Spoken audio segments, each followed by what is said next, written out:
الحمد لله رب العالمين والصلاة والسلام على رسوله الكريم أما بعد فأعوذ بالله من الشيطان الرجيم بسم الله الرحمن الرحيم يا أيها الذين آمنوا كتب عليكم الصيام كما كتب على الذين من قبلكم لعلكم تتقون وقال النبي صلى الله عليه وسلم من صام رمضان ایمانا واحتسابا غفر له ما تقدم من ذنبه وأيضا قال النبي صلى الله عليه وسلم إذا دخل رمضان صفدت الشياطين إذا دخل رمضان صفدت الشياطين وغلقت أبواب جهنم وفتحت ابواب الجنہ او کما قال علیہ الصلاۃ والسلام۔ اللہ تبارک و تعالی نے رمضان جیسے عظیم مہینے کی توفیق دی۔ یہ اللہ کی ایک بڑی نعمت عظمیٰ جسے کہیں گے، ایک بڑی نعمت ہے، کیونکہ حضور اکرم صلی اللہ علیہ وسلم نے بھی رمضان کے مہینے کو پانے کی طلب فرمائی، جبکہ آپ کا اشتیاق اللہ سے ملاقات کا ہمیشہ سے رہا ہے، لیکن پھر بھی آپ کی دعاؤں میں ملتا ہے اللہم بلغنا رمضان، کہ اللہ ہمیں رمضان کے مہینے تک پہنچا۔ رمضان کے مہینے کے متعلق حضور اکرم صلی اللہ علیہ وسلم شعبان کے آخر میں آپ صلی اللہ علیہ وسلم ممبر پہ چڑھے اور آپ نے صحابہ سے خطاب فرمایا، یا ایھا الناس قد اظلکم شہر عظیم شہر مبارک، اے لوگوں تم پر ایک عظیم مہینہ آ گیا ہے، شہر مبارک ایک مبارک مہینہ آ گیا ہے، شہر مبارک شہر یزاد فیہ رزق المؤمن، ایک ایسا مہینہ آیا ہے جس میں مومن کا رزق بڑھا دیا جاتا ہے، شہر الصبر صبر کا مہینہ ہے، والصبر ثوابہ الجنہ، اور صبر کا ثواب یہ جنت ہے۔ اسی روایت میں اللہ کے رسول صلی اللہ علیہ وسلم نے فرمایا، جعل اللہ صیامہ فریضہ، ایک ایسا مہینہ ہے کہ جس کے روزوں کو اللہ نے فرض قرار دیا، وقیام لیلہ تطوعا، اور اس کی رات کی عبادت کو اللہ نے نفل قرار دیا، نفل بنایا۔ ومن تقرب فیہ بخصلۃ من الخیر کان کمن ادى فریضۃ فیما سواہ، جس شخص نے اس مہینے کے اندر ایک نفلی عبادت بھی انجام دی،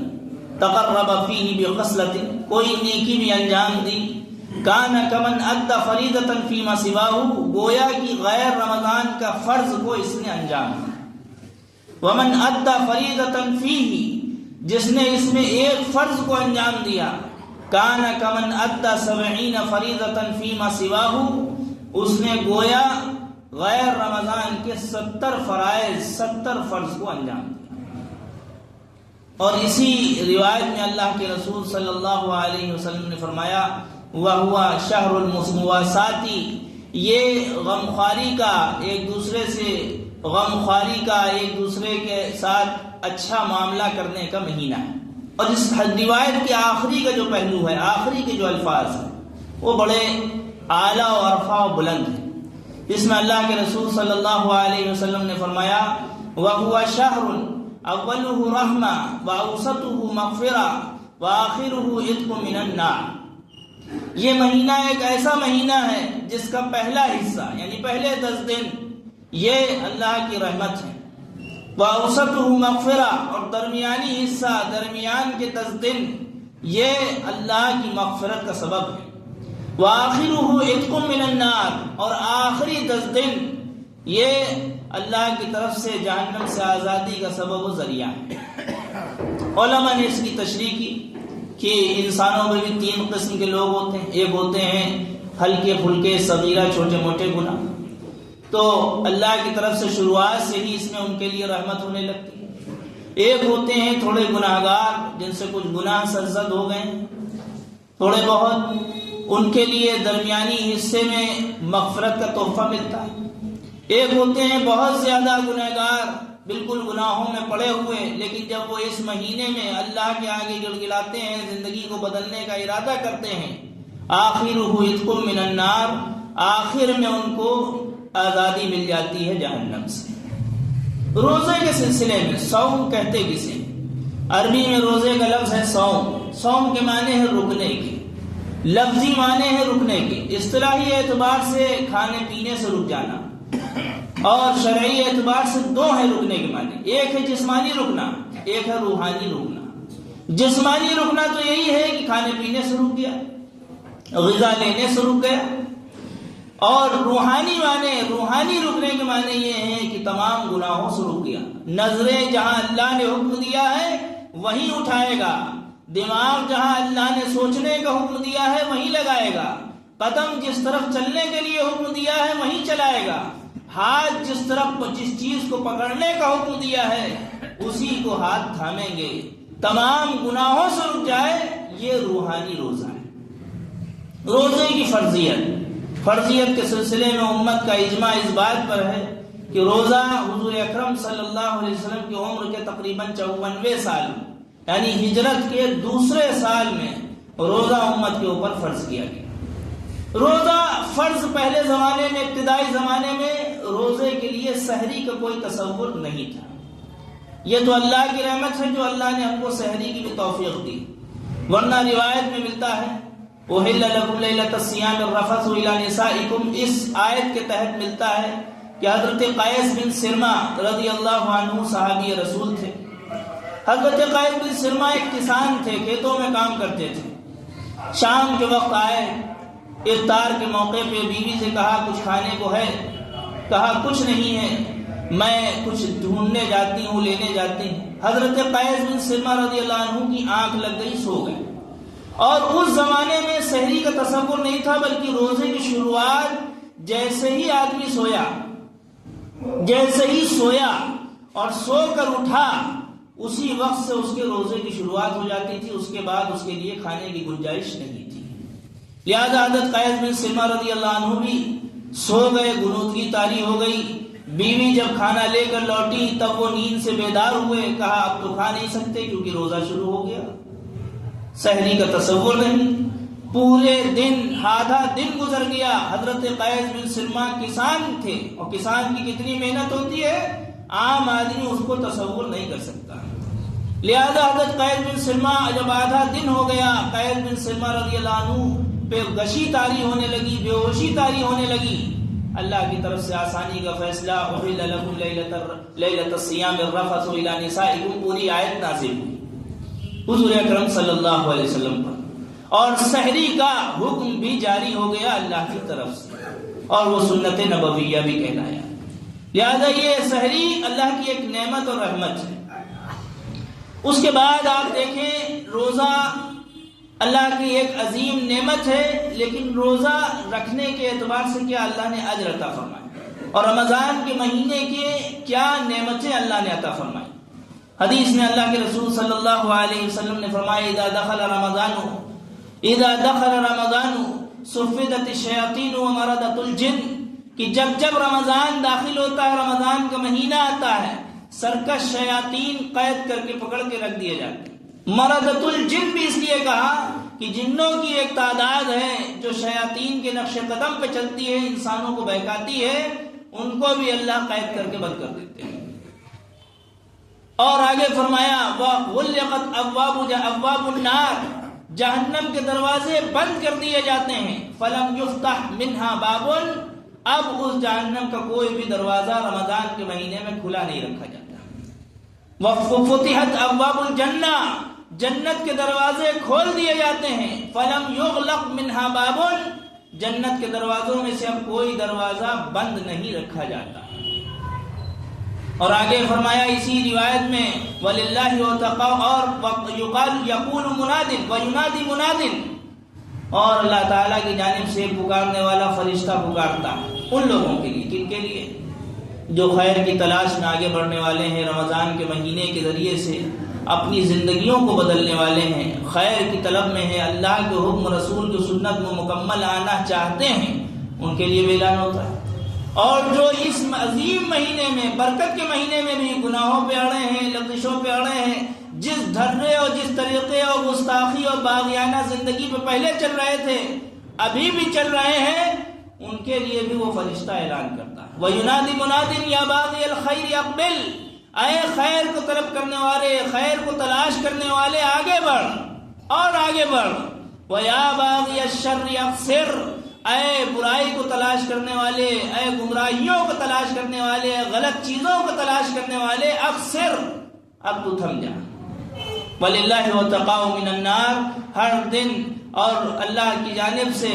آزاد کردہ، جہنم سے آزاد کردہ لوگ آزاد کیے جاتے ہیں، وَذَلِكَ كُلَّ لَيْلَةٍ، اور یہ روزانہ،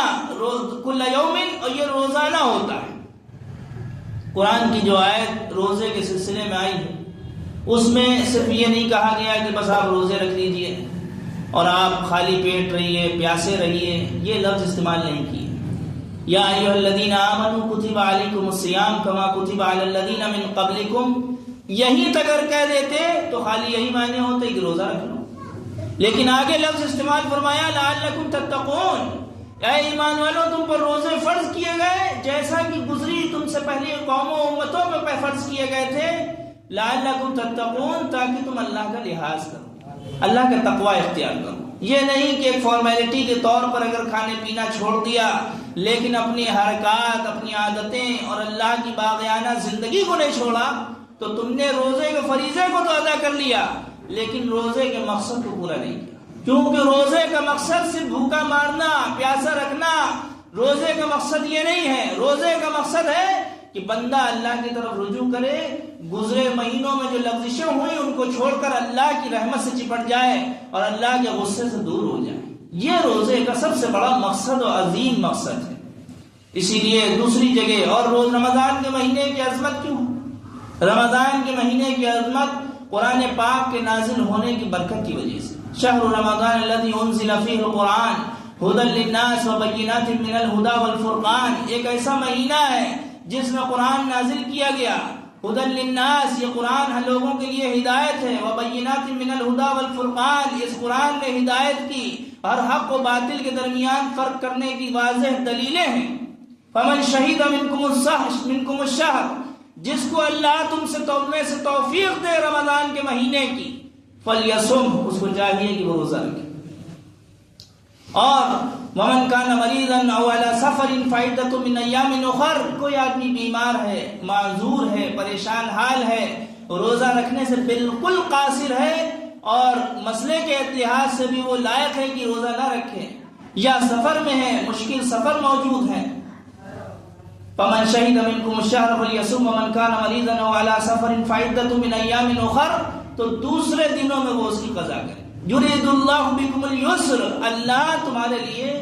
آسانی کا ارادہ فرماتا ہے، ولا یرید بکم العسر، اللہ تمہارے لیے تنگی کا فیصلہ اور ارادہ نہیں کرتا۔ ولتکملوا العدۃ، رمضان کے روزوں کے دنوں کو گنو، تاریخوں کو گنو، ولتکبروا اللہ علی ما ہداکم، اللہ نے جو گائیڈنس تمہیں دیا، رہبری دی، اس پہ اللہ کی تکبیر کہو، اللہ کی گردان کرو، اللہ کو اللہ اکبر فرماؤ کہو، وَلَعَلَّكُمْ تَشْكُرُونَ، تاکہ تم شکر کر سکو۔ لہذا اللہ نے موقع عنایت فرمایا اس رمضان کے عظیم مہینے کی،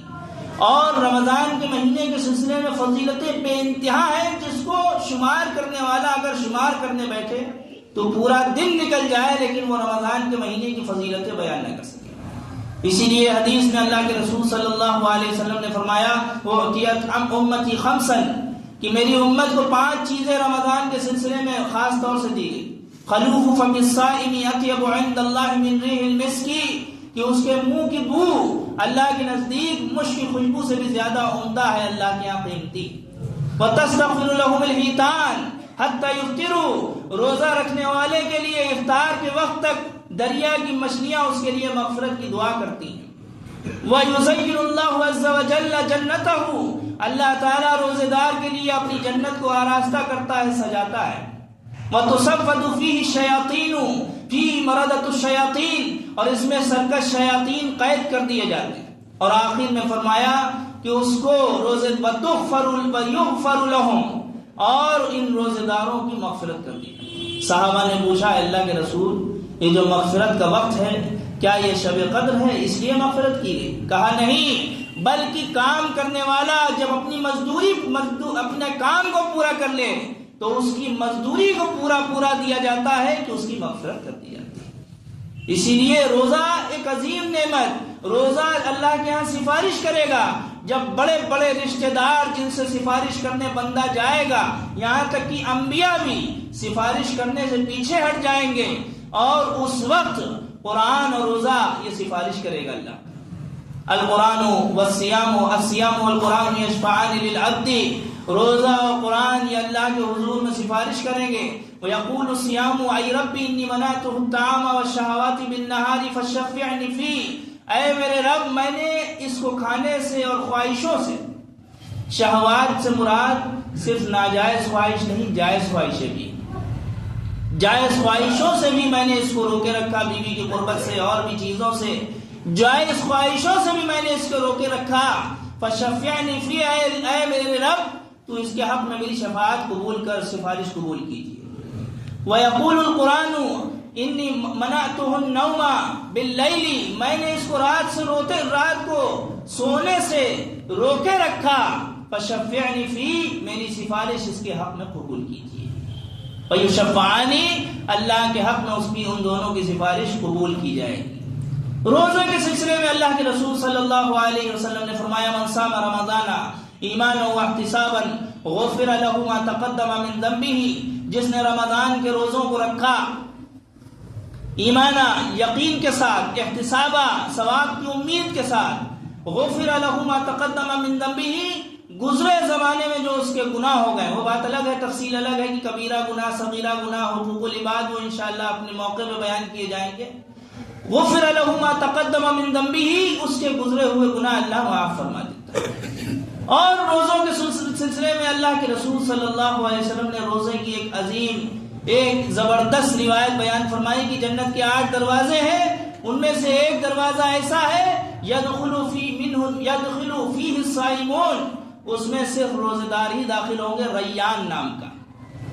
لہذا یہ روزہ رکھنے والے کے لیے اللہ نے اتنی نعمتیں اور اتنی برکتیں اللہ کے رسول صلی اللہ علیہ وسلم نے اس میں بیان فرمائی۔ لیکن روزہ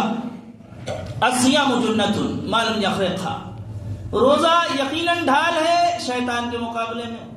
یقیناً ڈھال ہے گناہوں کے مقابلے میں، لیکن اگر یہ گناہوں میں روزہ رکھ کے بھی پڑا رہا اور تمام اللہ کی نافرمانی میں لگا رہا روزہ رکھنے کے بعد بھی، تو یہ ڈھال پھٹ جاتی ہے، ما لم یخرقها، کہ روزہ ڈھال ہے جب تک بندہ اس کو پھاڑ نہ ڈالے۔ یہ گناہوں سے بٹتا ہے، غیبت سے، لڑائی جھگڑوں سے، آپسی اختلافات، انتشار سے اور تمام قطع تعلق، لوگوں سے تعلق، چھوٹی چھوٹی باتوں پہ توڑ دینے سے، اور گھر کی رشتہ داریوں کو چھوٹی چھوٹی باتوں پہ چھوڑ اور توڑ دینے سے، ان بنیادوں کی وجہ سے روزہ رکھنے والا روزہ تو رکھ رہا ہے، فرض ادا ہو رہا ہے، لیکن روزے کا جو ثمرہ اور روزہ جو ڈھال ہونا چاہیے، یہ ڈھال اس کی ٹوٹ جاتی ہے، ختم ہو جاتی ہے۔ اور جو روزہ نہ رکھے اس کے لیے کیا مسئلہ ہے؟ جیسا کہ آج کے دور میں بغاوت کا دور ہے، صاف لفظوں میں دور نبویہ میں منافقوں کی بھی، منافق اسے کہتے ہیں جو ظاہر میں اسلام پیش کرتا تھا اور دل میں اللہ کے رسول صلی اللہ علیہ وسلم سے دشمنی رکھتا تھا۔